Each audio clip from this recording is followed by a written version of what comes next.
la injusticia.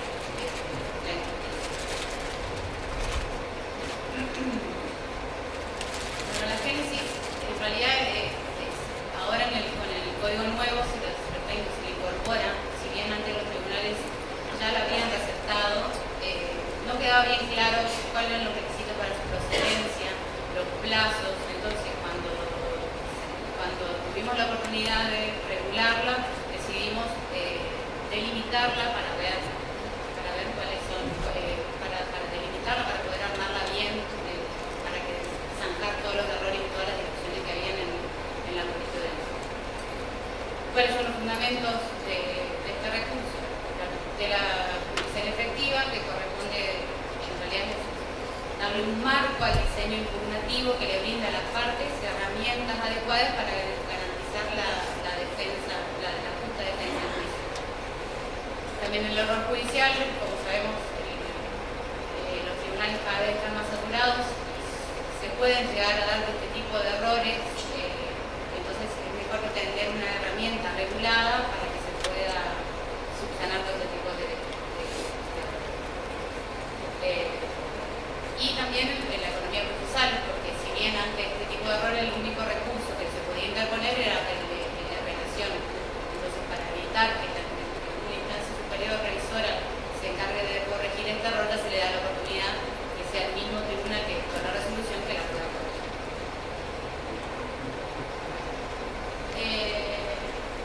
Vamos a ver los requisitos. El artículo 258 dice que procede contra las resoluciones interlocutorias y definitivas en las que se hubiera incurrido en un evidente error material o de hecho capaz de generar una injusticia notoria o susceptible de ser subsanada por otra vía sin incurrir en un mayor desgaste jurisdiccional. Entonces, va solamente contra resoluciones interlocutorias y definitivas. Esto quiere decir que se dejan de lado las providencias simples, los autos fundados, el despacho monitorio y las resoluciones que resuelvan las cautelares, porque son susceptibles del recurso revocatorio común.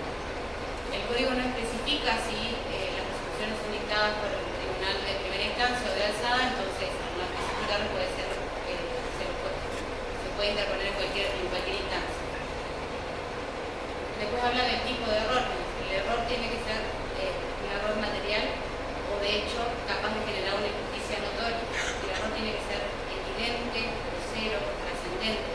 Se tiende a hablar de yerro que comprometan la garantía de defensa en juicio,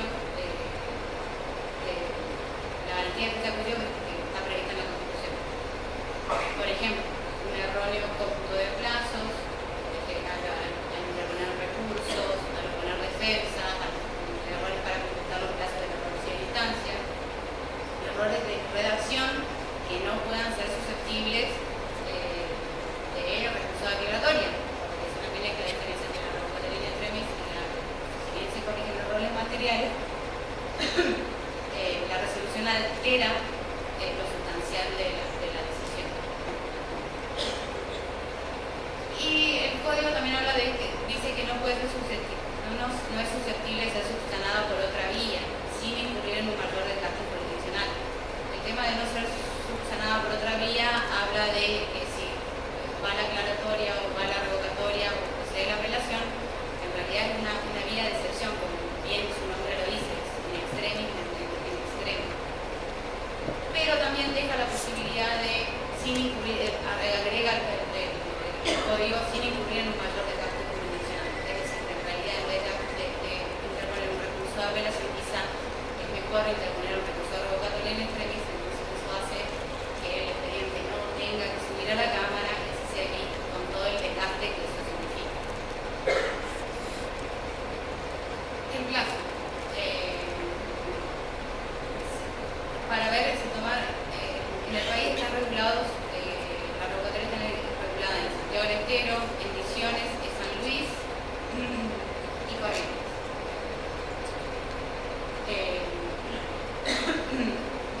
En Corrientes, tanto en Corrientes como en Misiones, el plazo de la revocatoria se tomó el mismo plazo que la revocatoria de común, el plazo de 3 días. Nosotros tomamos el ejemplo de Santiago del Estero y de San Luis, donde se puso un plazo mayor teniendo en cuenta que es distinto, no es lo mismo que un recurso de revocatoria común, entonces se le otorgó a las partes 5 días para interponer el caso.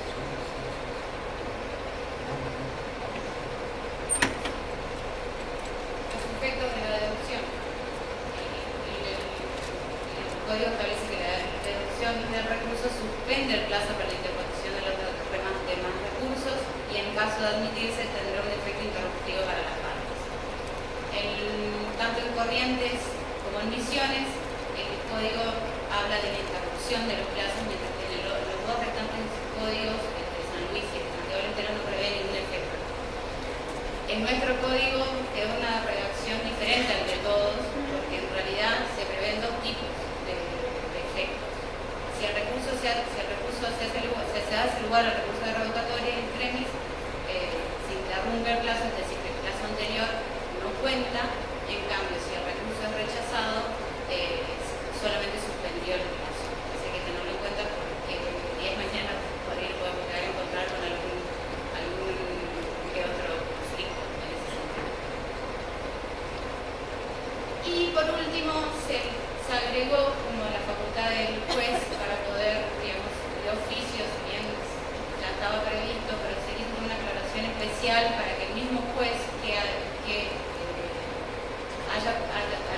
advertido algún tipo de errores en resoluciones de oficio las pueda revocar para subsanar y para mejorar la calidad, para evitar la otra injusticia mayoría, evitar un efecto proporcional.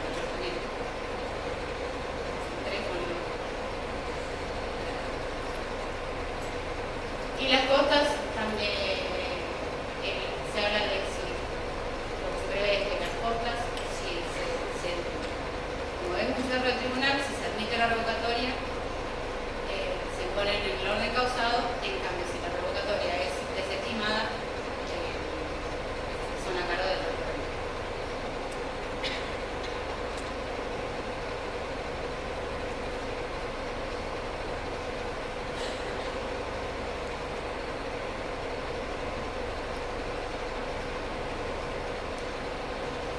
Buenas tardes. Yo voy a hablar del tema de apelación y ejecución provisional de la sentencia. Voy a ir un poquito para atrás con el Pablo.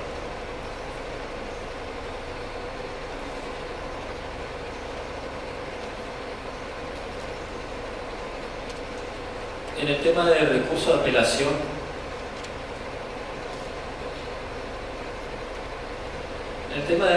apelación, el objetivo de la reforma pasó en primer lugar por tratar de dar mayor celeridad al trámite del recurso, porque se consideraba que el trámite de recurso de apelación es un poco excesivo.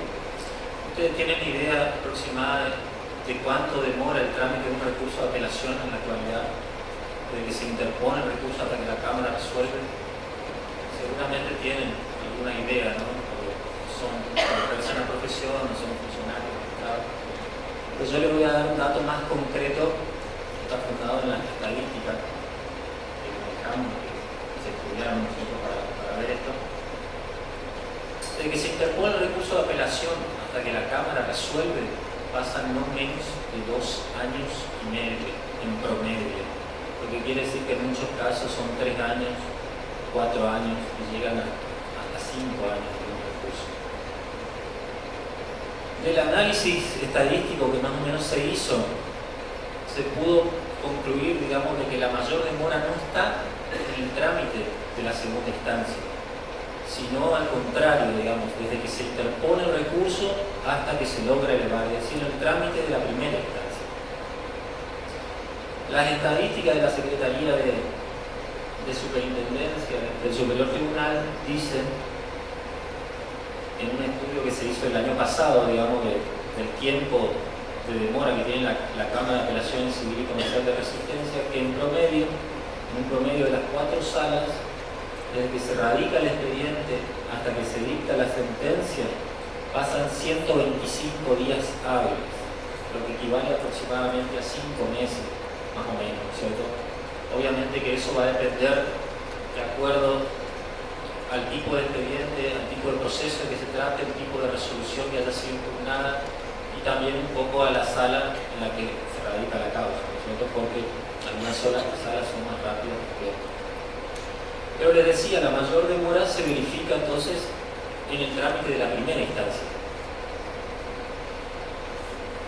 ¿Y a qué se debe esto? ¿No es cierto? Tenemos diversas causas. La primera causa que se me viene a la mente, más allá de que a alguno no le guste lo que voy a decir, es la demora o la inactividad en la que incurren muchos abogados que interponen el recurso. ¿Cierto? Que juegan un poco con el tiempo y especulan un poco con el tiempo cuando interponen el recurso. Interponen el recurso de apelación y no notifican la sentencia. Entonces el juzgado ordena constantemente que se notifique primero la sentencia, no puede conceder el recurso. Una vez que notifica la sentencia y se concede el recurso, si se trata de una sentencia definitiva, tiene que notificar la concesión por cédula, lo que dice el artículo 257. Ahí hay otro bache importante, también donde se demora esa notificación un poco. Después que se cumple eso, recién empieza a correr el plazo para expresar agravio, se contesta o no y se lee. También hay demoras que son imputables a veces al tribunal, al juzgado de primera instancia, sobre todo en la última parte del trámite de recurso, en la elevación. De hecho, la Cámara tiene como criterio, ¿no es cierto?, que el planteo de caducidad de segunda instancia no prospera en los casos en los que se refieren a actos que tienen que ver con la elevación del expediente a la Cámara y que esa es una actividad que es imputable al juzgado de primera instancia y que no es imputable a la parte, esa demora. Fundamentalmente todo esto se favorece también por la forma en la que está regulado actualmente nuestro Código Procesal, el recurso de apelación en nuestro Código Procesal actual, ¿cierto? En sucesivos actos procesales que tienen que ir cumpliéndose uno tras otro. Primero tenemos que interponer el recurso, solamente la interposición no hay que fundarlo, después la concesión, después la notificación de esa concesión sobre una sentencia definitiva, la expresión de agravio, también se puede hacer replanteo, después el traslado, la contestación o no de la otra parte y recién ahí el expediente va a quedar en condiciones para ser elevado a la Cámara.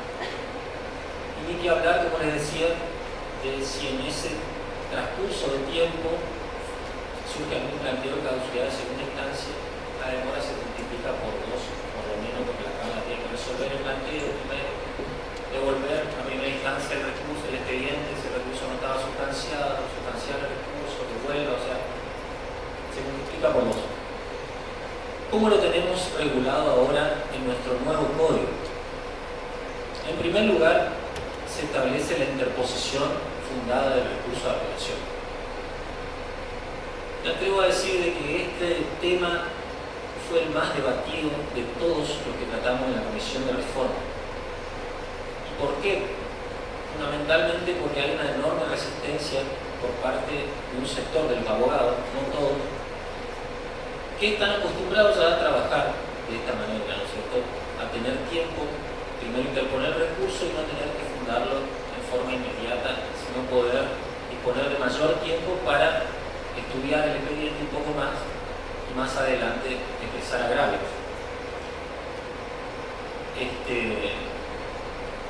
¿Ustedes saben por qué está regulado así la interposición en forma separada de la fundamentación en nuestro código actual? ¿Por qué no se hace en forma conjunta? En realidad es un resabio que nos queda del Código de la Nación. Nuestro Código de la Provincia del Chaco copia el Código de la Nación, pero el Código de la Nación tiene un sistema distinto, porque el Código de la Nación se interpone el recurso ante el juez de primera instancia, se eleva el expediente a la Cámara y la fundamentación se hace en la segunda instancia. Nosotros copiamos ese sistema, pero sin tener, o sea, copiamos lo que dice el Código de la Nación, pero sin tener el mismo sistema. Interponemos y fundamos ante el juez de primera instancia y por lo tanto no se justifica que se haga en forma separada. También tenemos otra concentración de actos ahora en la concesión y el traslado del recurso de apelación. También lo hacemos en un solo acto. Y después directamente pasamos a la contestación y ya elevación del expediente a la Cámara.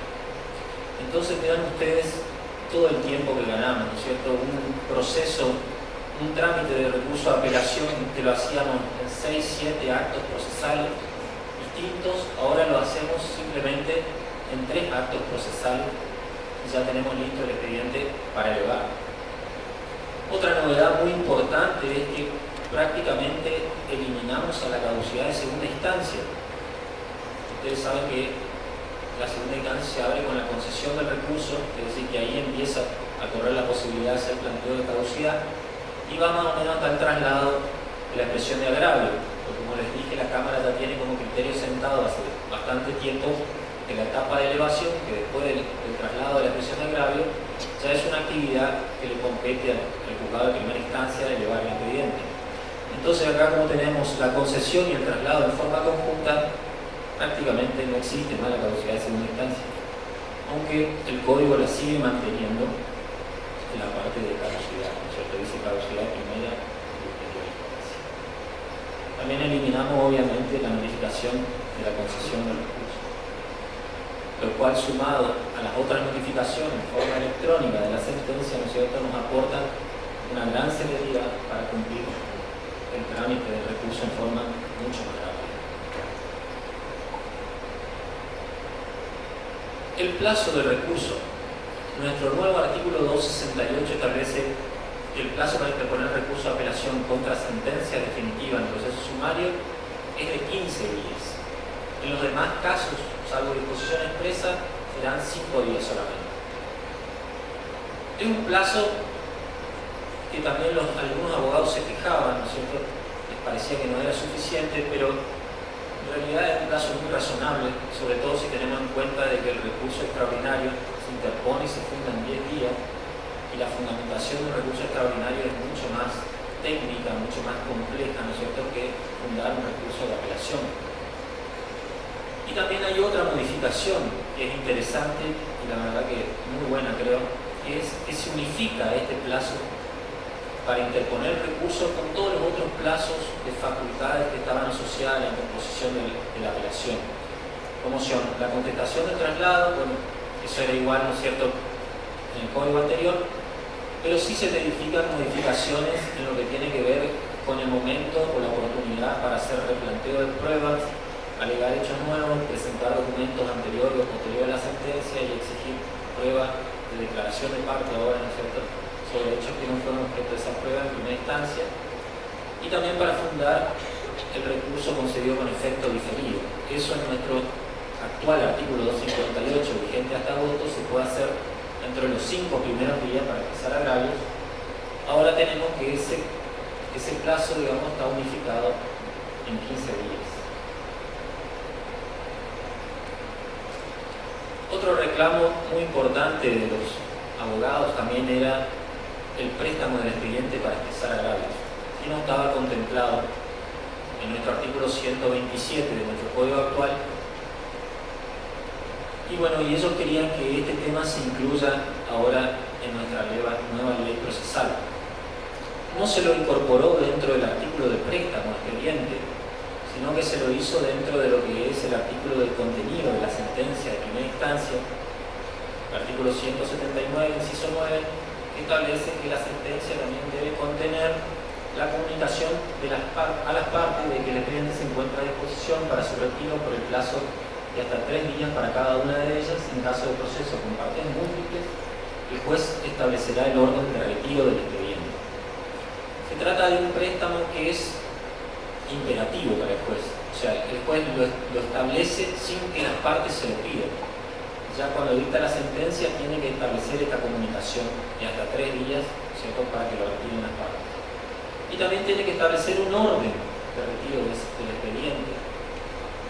La experiencia indica de que ese orden de retiro del expediente va a estar marcado por el perjuicio que la resolución le causa a las partes, ¿no es cierto? Primero concederá el préstamo a la parte que sea más perjudicada por la sentencia que ha dictado, ¿no es cierto?, y continuará con ese criterio para seguir estableciendo el orden colectivo. Otras modificaciones importantes se dan en los requisitos de admisibilidad del recurso, en lo que tiene que ver con resoluciones apelables, lo que tiene que ver con la inapelabilidad por razón del monto. En En el tema de resoluciones apelables, como nosotros tenemos suprimido ahora el proceso ordinario, se lo eliminó, todas las normas que tenían que ver con la apelabilidad del ordinario se traspasaron al proceso sumario. Entonces, la regla general que teníamos en el artículo 242 de apelabilidad la tenemos ahora en este artículo 266, primera parte, que tiene una redacción muy parecida a la anterior, pero que da para el proceso madre, que es el proceso sumario. Dice: el recurso de apelación, salvo disposiciones contrarias, procederá contra las sentencias definitivas y toda otra resolución que ponga fin al pleito o en todo en parte o impida su continuación. Sentencias interlocutorias, providencia simple que cause gravamen que no pueda ser reparado por la sentencia definitiva, y en los demás casos establecidos por la ley. Lo que está marcado ahí en rojo son las modificaciones que tiene nuestra nueva ley en relación a la redacción de nuestro código hasta ahora vigente.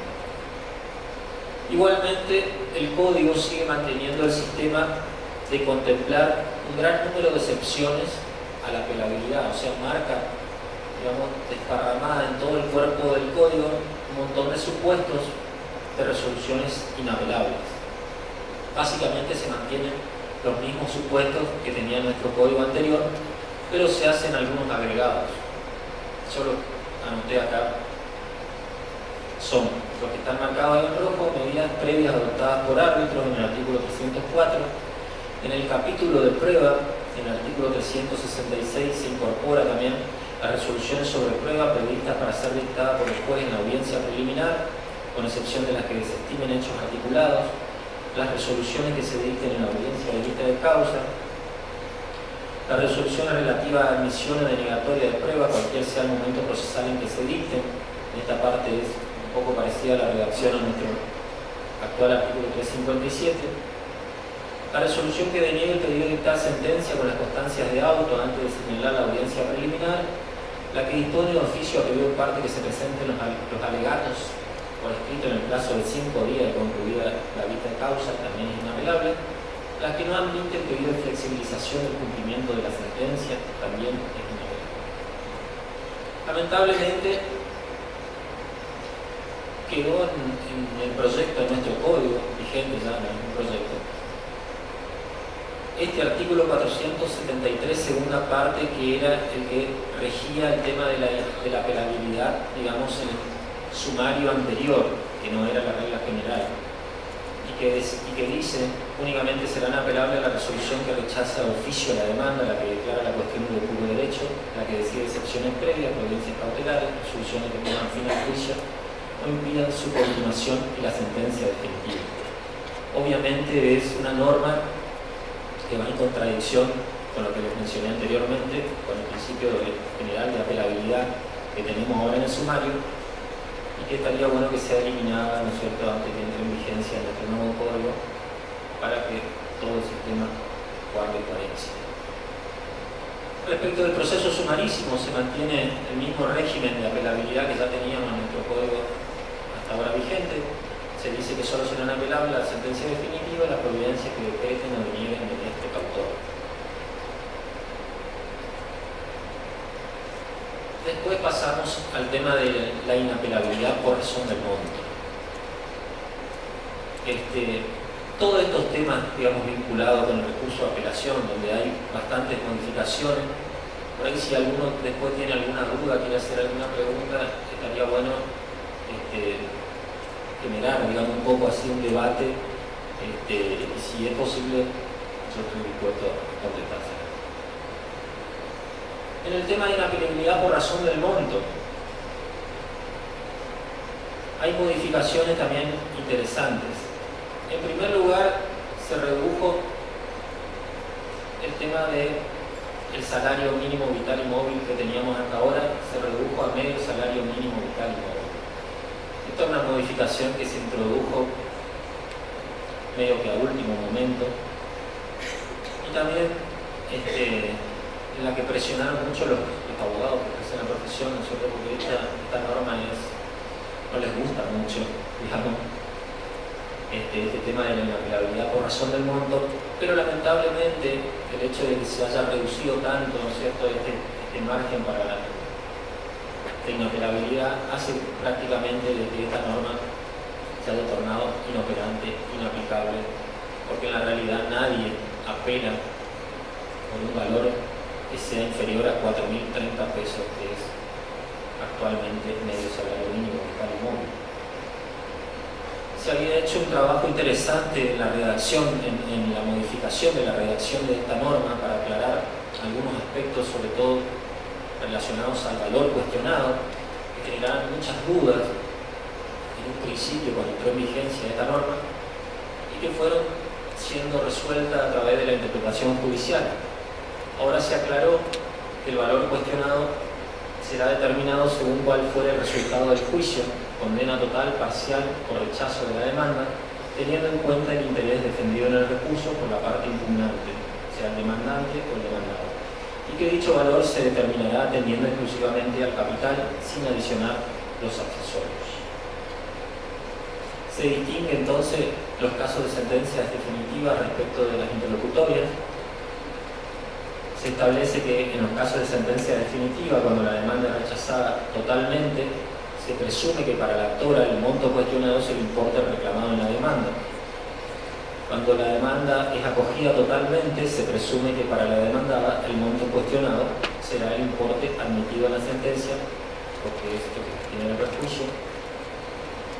En los casos de demanda acogida parcialmente, para la actora el monto cuestionado es la diferencia entre el importe reclamado en la demanda y el admitido en la sentencia, y para la demandada el monto admitido en la sentencia.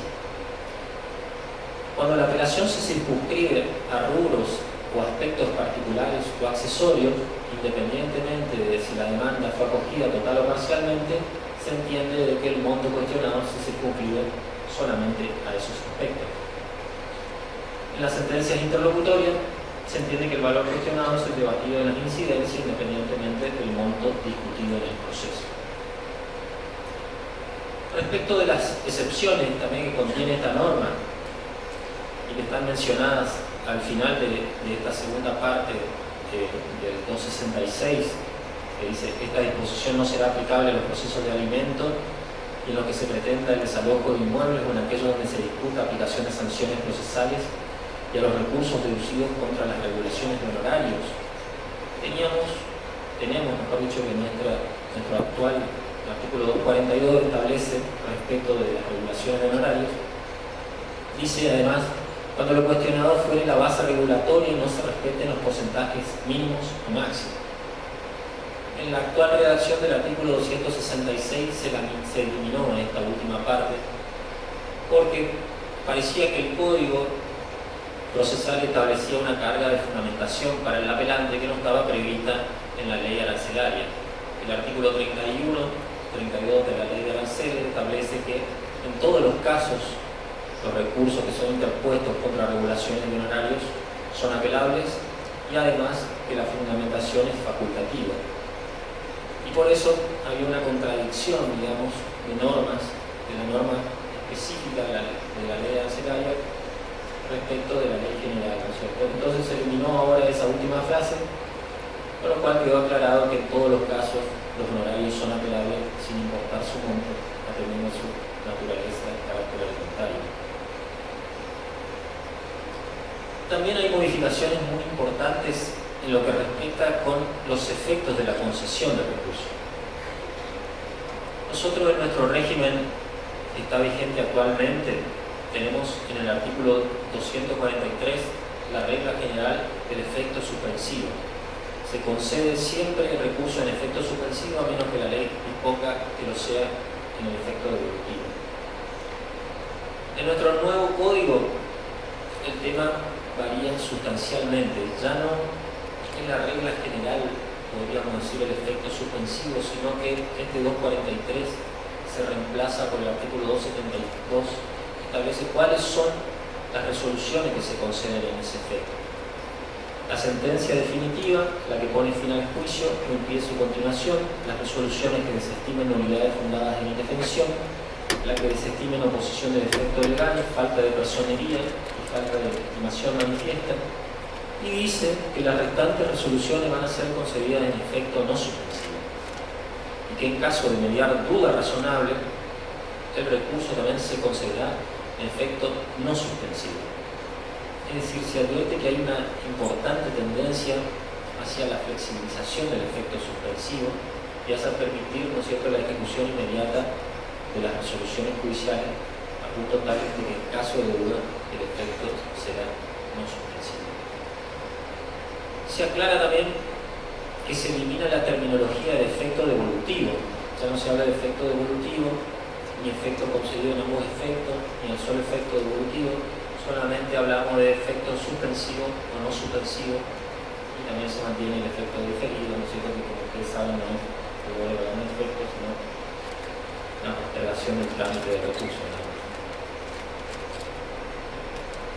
Si bien este artículo 272 menciona cuáles son los únicos casos que se concede con efecto suspensivo, en el artículo 368 se prevé otro caso. Se dice que antes de señalar la audiencia preliminar, si el tribunal estimare que las constancias obrantes en las actuaciones son suficientes para la resolución del litigio, así lo declarará y firme la decisión, dictará sentencia.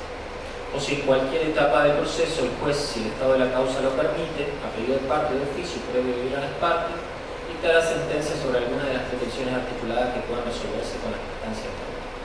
Estas resoluciones serán apelables en efecto suspensivo. En rigor de verdad, este artículo 368 es un poco sobreabundante, sobre todo en la primera parte, porque la resolución que resuelve el litigio considerando que las constancias de autos son suficientes es una resolución que impide la continuación o pone fin al juicio, y eso ya estaba contemplado en el inciso primero de este artículo 272.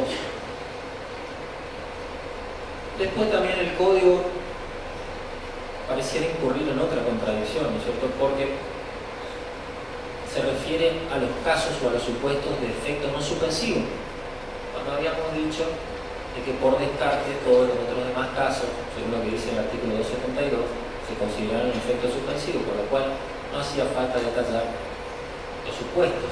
Esto también nos quedó, digamos, como consecuencia del régimen anterior en el que se regula el efecto suspensivo como regla y el no suspensivo como excepción. Igualmente, me pareció importante hacer un detalle de estos supuestos. Básicamente se mantienen los mismos casos, pero se agregan algunos otros, que están marcados ahí en rojo. La resolución que concede la tutela anticipada, el artículo 252, los laudos arbitrales si no hubiese acordado lo contrario, en el proceso monitorio, previsto en el 475, la sentencia que rechaza en línea de la oposición cuando el ejecutante diere fianza de responder de lo que percibiera si la sentencia fuera revocada, el artículo 479, la resolución que admite el periodo de flexibilización del cumplimiento de la sentencia. En el efecto diferido no hay modificaciones, así que se mantienen los mismos supuestos que ya estaban regulados, solo cambia obviamente la numeración de los artículos. Y después llegamos a una figura que es bastante controvertida, que es la ejecución provisional de la sentencia. ¿Qué es la ejecución provisional de la sentencia? Es la facultad que tiene la parte a la cual se le reconoció su derecho en la sentencia de primera instancia de poder ejecutar en forma inmediata ese fallo, aun cuando la sentencia no esté firme. Obviamente que va a poder hacer esto siempre y cuando cumpla con determinados requisitos, que son demostrar la posibilidad de frustración de ese derecho derivado de la demora del trámite de segunda instancia y la prestación de una garantía suficiente. Sin duda es un mecanismo que viene a cambiar la mentalidad clásica que nosotros tenemos respecto de la apelación, nosotros de la tradición romana del efecto suspensivo, de requerir la cosa juzgada formal o material como requisito para la ejecución de la sentencia. Entonces está bueno, me parece, ahondar un poquito en los fundamentos de esta figura. Para eso me pareció interesante generarles o dirigirles un interrogante. ¿Quién debe soportar la demora o la pendencia del proceso ante la articulación de un recurso? Y ahí les puse un dibujito, digamos, que tiene que ver un poco con lo que sucede en nuestro régimen actual de apelación con el efecto suspensivo. Imagínense ustedes que ese reloj de arena marca el tiempo del proceso, ¿no es cierto? Y que la arenita esa sería el tiempo del proceso. ¿Quién sería el que está arriba, en la parte de arriba, según el régimen que tenemos ahora? ¿Quién sería, el actor o el demandado?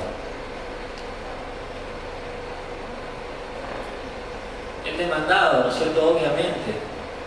O el que perdió, mejor dicho, el que perdió el juicio, ¿cierto? El demandado, que interpone el recurso y como tiene efecto suspensivo, tiene tiempo. ¿Cuánto tiempo tiene, no? Dijimos cuánto demora la tramitación de un recurso de apelación, no menos de 2 años y medio, en promedio, y puede entonces disponer de ese tiempo aproximadamente. Y abajo lo tenemos al actor, que le cae la arena, le molesta esa arena que le cae en la cabeza, ¿no es cierto? Que pasó por todo un proceso de conocimiento pleno en el cual se le reconoció su derecho. El juez de primera instancia dijo que sí, de sus pretensiones tenía razón y que sin embargo, a pesar de eso, no puede ejecutar su sentencia y tiene que esperar a que se resuelva el recurso.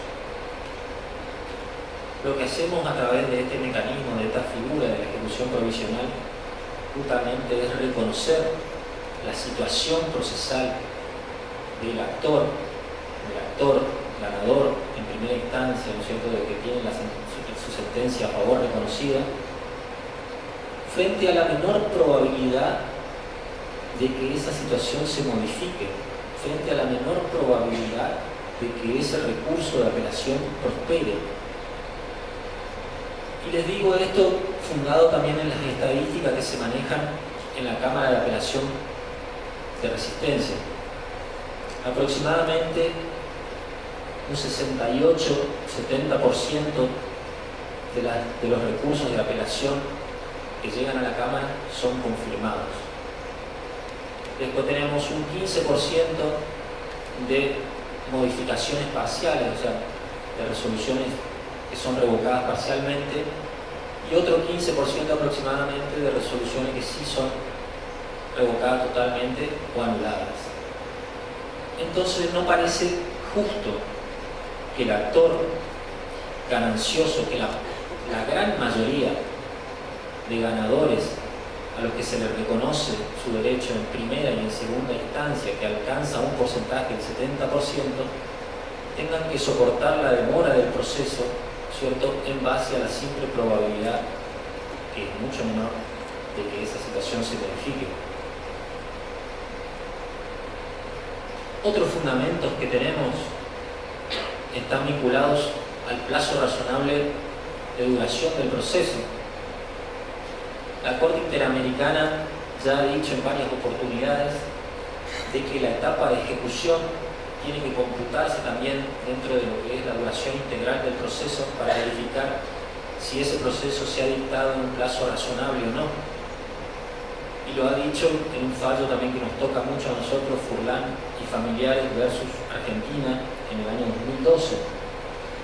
La situación de las partes, a las que yo le hacía referencia recién, ¿no es cierto?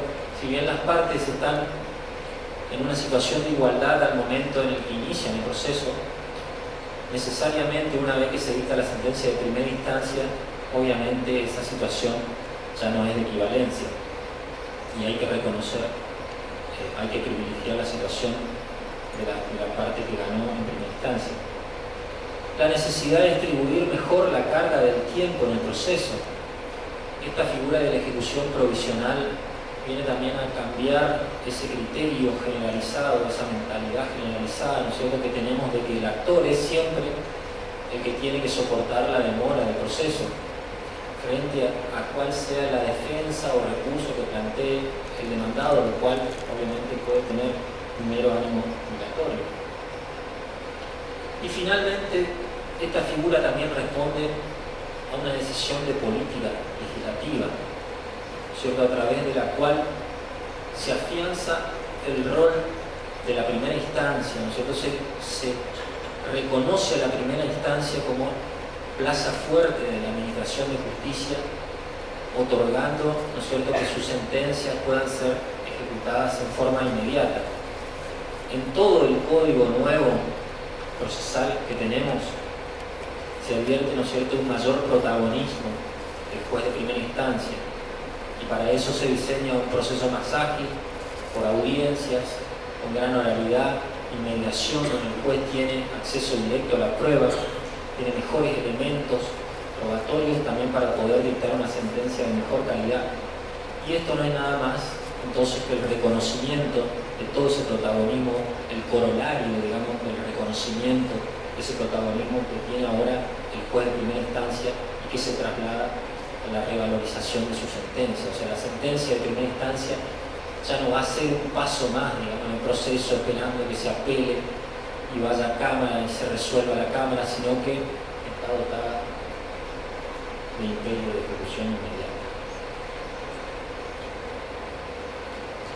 Este mecanismo tiene vinculación obviamente también con los efectos del recurso de apelación. En nuestro régimen anterior de la ley 968 existían 3 casos previstos en los que se concedía el efecto devolutivo de sentencia, en los cuales se concedía el recurso con efecto devolutivo. La sentencia definitiva en el proceso sumarísimo, la sentencia de tránsito y remate cuando el ejecutante diere fianza, y la sentencia que emite alimentos y litis expensa. En nuestro código actual se siguen manteniendo, decíamos, esos supuestos, ¿no es cierto?, de efecto no suspensivo, se siguen manteniendo estos 2 primeros casos. No se hace referencia a los alimentos y litis expensa, porque es una cuestión que va a ser regulada en el nuevo código de familia, y se habilita en forma general este mecanismo de la ejecución provisional, se lo regula en el artículo 282 y 283. Entonces veamos rápidamente cómo está regulado. El artículo 282 dice: cuando por circunstancia del caso existiere peligro de fluctuación del derecho reconocido derivado de la demora en la tramitación de la segunda instancia, la interposición del recurso de apelación, tratándose de prestaciones de naturaleza patrimonial, no impedirá que la sentencia de primer grado se cumpla, para lo cual deberá expedirse a pedido de parte testimonio de la misma. Para ello deberán previamente prestarse caución suficiente que fijará el juzgado de primera instancia, teniendo en cuenta los eventuales daños y perjuicios que se sigan de la misma. Vamos a ver, aclarar, mejor dicho, algunos aspectos que no están, algunos sí están claros, pero otros no están del todo claros en esta primera parte de este artículo 282. Primero, ¿contra qué tipo de sentencias procede? Únicamente contra sentencias de primera instancia en las que se traten prestaciones de naturaleza patrimonial. En segundo lugar, ¿en qué momento debe solicitarse la ejecución provisional? El artículo no hace referencia alguna a esto, no dice cuál es la oportunidad en la que tiene que hacerse.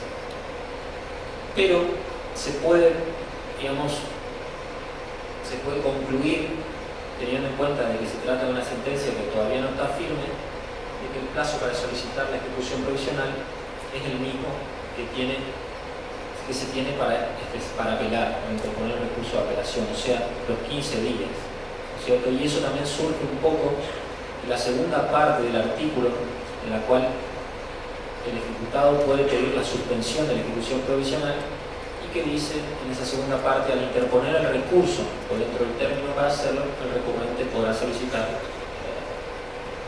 Entonces, sería ese el plazo para pedir la ejecución provisional, el mismo que para apelar.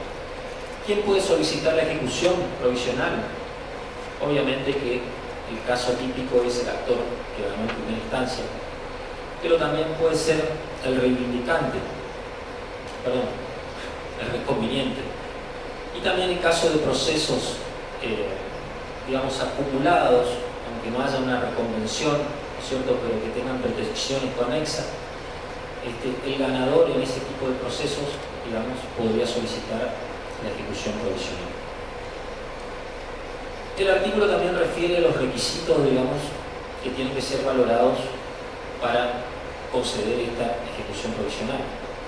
Tiene que existir peligro de frustración del derecho reconocido derivado de la demora en la tramitación de la segunda instancia y prestación de garantía suficiente.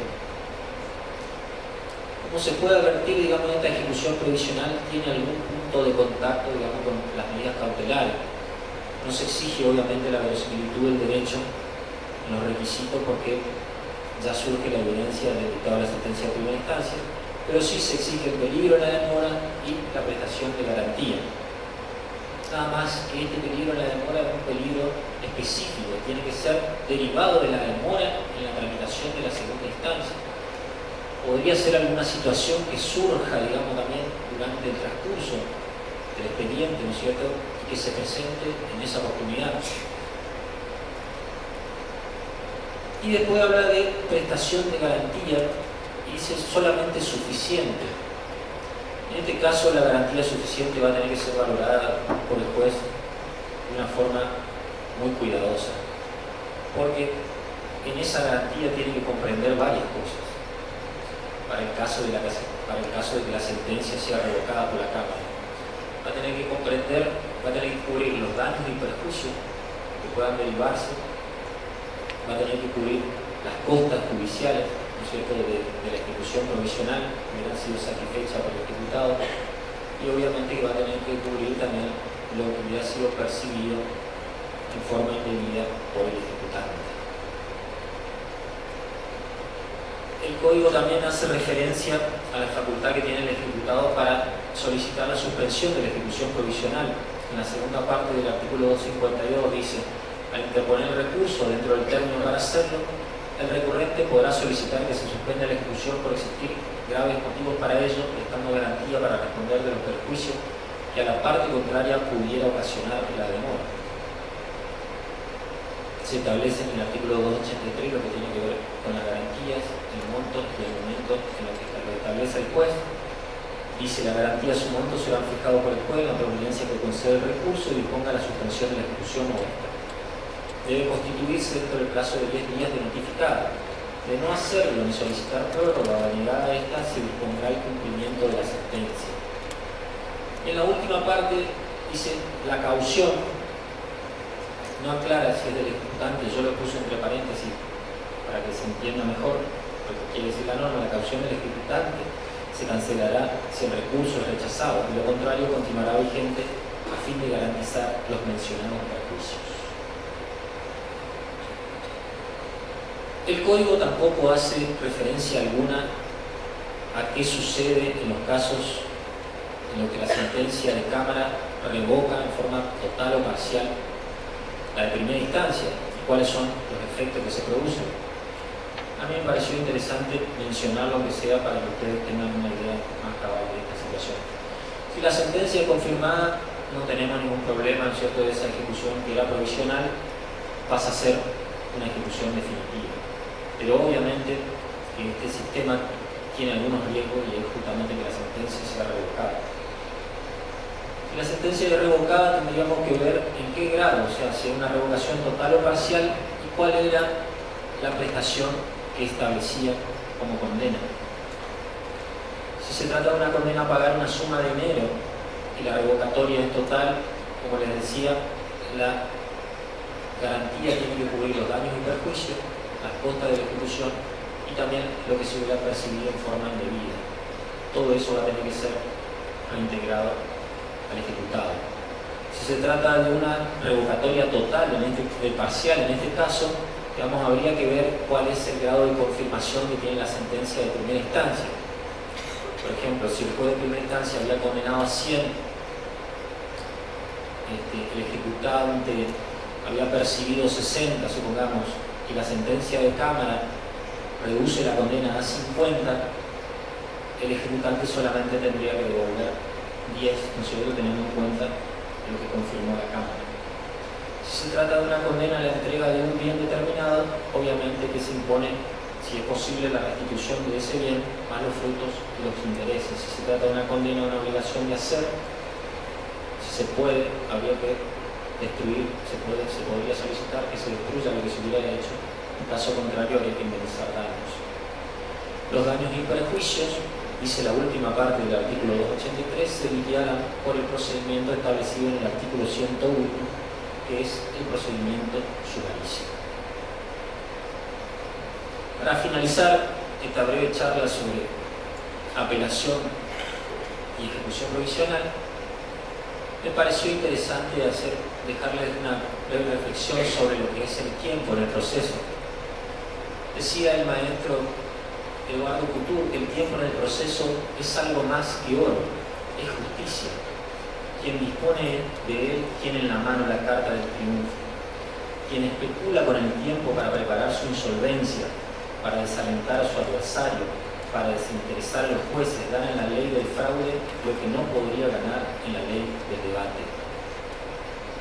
Lo que nuestro nuevo código hace, regulando, flexibilizando, mejor dicho, un poco el efecto suspensivo y regulando, ¿no es cierto?, esta institución provisional y mejorando la seguridad del trámite del recurso de apelación, justamente es tratar de que el recurrente no pueda especular con el tiempo, ¿no es cierto?, proveer un proceso también de segunda instancia que sea mucho más rápido, más ágil y más claro. Este es un reclamo evidente de nuestra sociedad, ¿no es cierto?, y este código nos da herramientas para que podamos lograrlo. Vale, muchísimas gracias.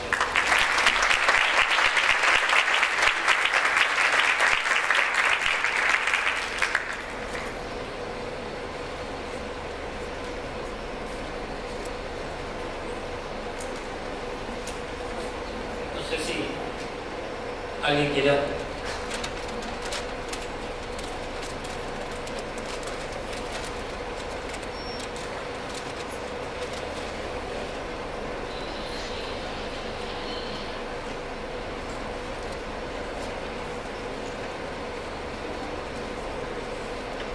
Muchísimas gracias a los capacitadores y a ustedes también por estar acá. Los esperamos el próximo miércoles 17 a las 16 horas y por favor ya están listos los certificados y pueden pasar a retirar. Pero antes, hasta acá el chico de librería con texto, nuestro oficiante, vamos a hacer el sorteo de los libros.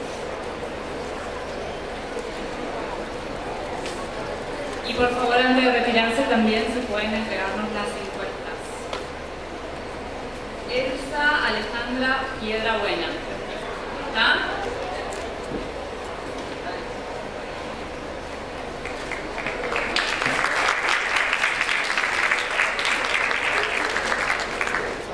María Itatí Seidel. ¿Está? Bien, está también.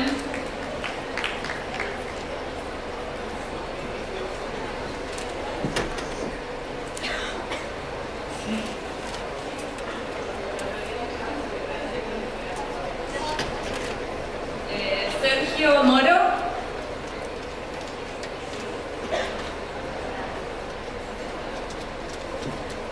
Ruth Fernández. ¿Presente? No se quiere ganar, yo le puedo ganar.